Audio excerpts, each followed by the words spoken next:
সবাই যখন ফুটবল বিশ্বকাপ নিয়ে ব্যস্ত, ঠিক সেই সময় ইসরায়েল গাজা ধ্বংস করতে ব্যস্ত।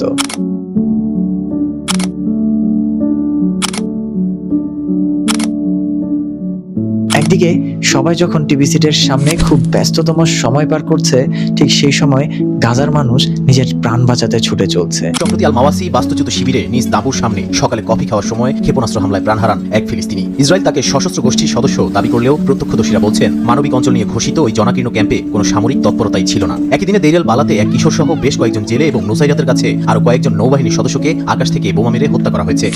গাজায় ঠিক আগের মতোই হামলা হচ্ছে, কিন্তু এখন সেই হামলার খবর আমাদের সামনে খুব একটা আসছে না। আসবেই বা কি করে? একটি বিশ্বের মানুষ তো এখন এক অন্যরকম উন্মাদনায় ব্যস্ত।